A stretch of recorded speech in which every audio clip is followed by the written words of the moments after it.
Baril na ginamit sa pamamaril po sa isang paaralan sa Tacloban City, Leyte, nakuha pala ng estudyanteng sospek sa kaanak na pulis.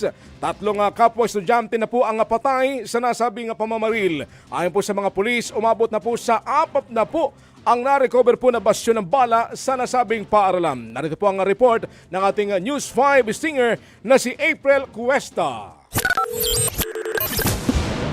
Umiiyak sa takot ang mga estudyante sa Tacloban City. Ilang saglit pa, umalingaw-ngaw na ang putok ng baril.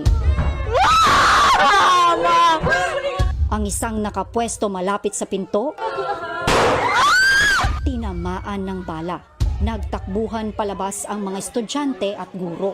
Maya-maya, buhat na ng ilang estudyante ang dugoang babaeng kaeskwela nila. Agad dumating naman ang mga otoridad. Napasugod din ang mga magulang. Isang dugoang estudyante rin ang linabas sa isa sa mga classroom. Sa tala ng DepEd Tacloban, 3 ang patay habang 13 ang sugatan.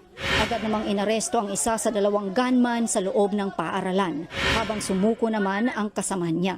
Sa programang One Balita Pilipinas, sinabi ng Tacloban Police na pawang grade 9 at 10 students ng eskwelahan ang mga namaril. Mga lalaki po ito, nasa 14, 15. Magkaibigan po ito sila. Random lang po ito na namaril doon sa loob po ng classroom.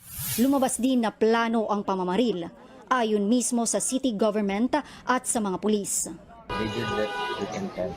Pinost nila, nag-survey sila na nakahamot ng pusil. Base pa sa investigasyon, pagmamay-ari ng pulis ang isa sa mga baril na ginamit ng mga sospek. Pamangkin daw ng pulis ang 14 anyos na gunman, habang ang isang baril ay nakarehistro sa isang security agency. Upon verification, the 9mm Glock belongs or was issued to a policewoman assigned in PRO 8.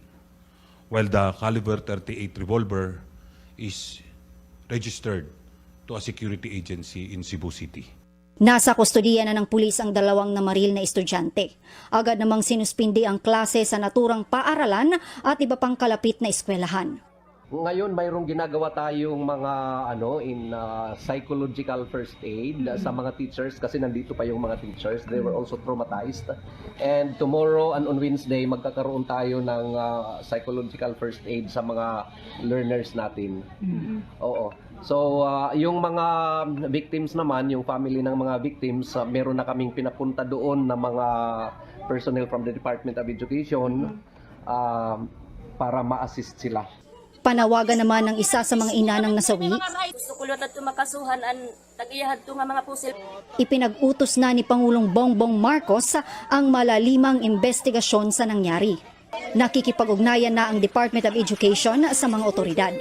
Nagpaabot ng pakikiramay si DepEd Secretary Sani Angara sa mga pamilya ng mga nasawi sa nasabing pamamaril. Nagpunta na ang mga opisyal ng DepEd sa mga biktimang nasa ospital. Dahil sa insidente, iminungkahi ni Senador Robin Padilla na ibaba sa 10 taong gulang ang age of criminal liability o edad kung kailan maaring panagutin sa krimen ang mga kabataan. Marami na akong ipinopost patungkol sa mga nangyayari sa ating kabataan. Merong na ng rape, pinatay, merong nang hold up ng jeep. Ito, latest na naman. Kaya sana ang aking hingi na pabor sa aking mga kasama ditong senador, ang dami na nasa mukha na natin Si Senador Bam Aquino na chairman ng Senate Committee on Basic Education, isasama raw ang nangyaring shooting sa pagtalakay ng School Safety Act para hindi na ito maulit.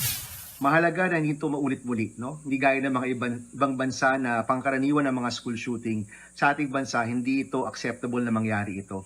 Nakikiramay din sa mga biktima at pamilya nang naulila ang DILG. Ang pamamaril sa Tacloban City at 2 pang pananaksak sa Cavite ay paalala raw na dapat pang mas paigtingin ang seguridad sa mga eskwelahan at komunidad. Pinaigting naman ni PNP Chief Jose Melencio Nartates ang police visibility sa mga eskwelahan sa pakikipagtulungan ng LGU at mga magulang. Iniimbestigahan daw ang lahat ng posibleng motibo kabilang na umano ang bullying. Sa panig naman ng Department of Justice, sinabi nitong nakikipag-ugnayan na sila sa Regional Prosecutor sa pagkalapa ng mga detalye sa insidente. Tiniyak din nito ang paggulong ng investigasyon at sa pagkonsidera sa lahat ng safeguard sa ilalim ng batas, lalo na mga minor de edad ang sangkot sa krimen. Nagbabalita mula sa Frontline, April Cuesta, News 5.